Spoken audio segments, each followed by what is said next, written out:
Olá, amante da natureza, tudo bem com você? Neste vídeo eu vou falar um pouco mais sobre algumas características dos animais da fazenda. Se inscreva no canal e deixe um gostei para me ajudar.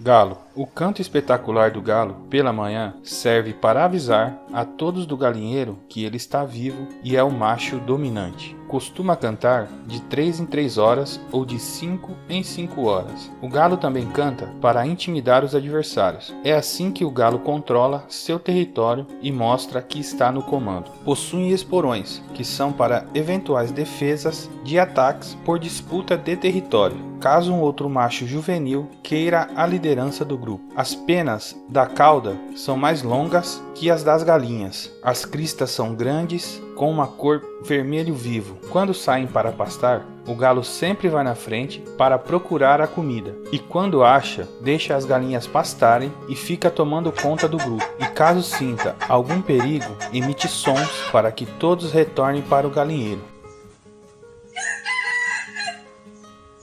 O coelho é um animal mamífero que pode ser encontrado em quase todo o mundo. Os coelhos têm as pernas traseiras mais compridas que as da frente. Sua movimentação é feita por saltos. Quando um predador o persegue, ele pode chegar até 70 km por hora. Na natureza, pode pesar de 1,5 kg a 2,5 kg. Suas orelhas podem medir até 7 centímetros. E dependendo da raça, o coelho pode chegar a medir 50 centímetros. O coelho pode se reproduzir o ano inteiro, mas os meses que mais se reproduzem é de janeiro a junho. A gestação dura em média 32 dias e são gerados de 4 a 12 filhotinhos, que nascem cegos e sem pelo. A mãe amamenta os filhotes poucos minutos por dia. Em compensação, seu leite é muito nutritivo. A expectativa de vida do coelho é de 10 anos.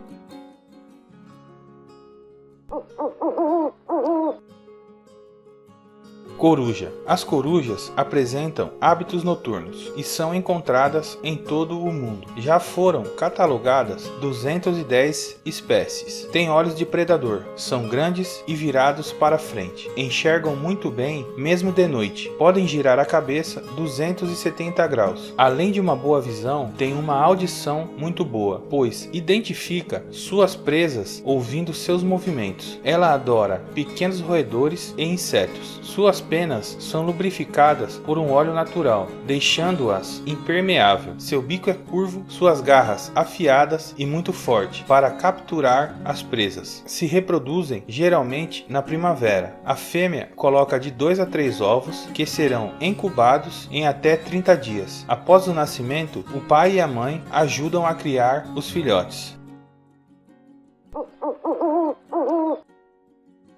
E esse foi o vídeo de hoje. Espero que tenha gostado. Muito obrigado por assistir. Não se esqueça de se inscrever no canal para me ajudar.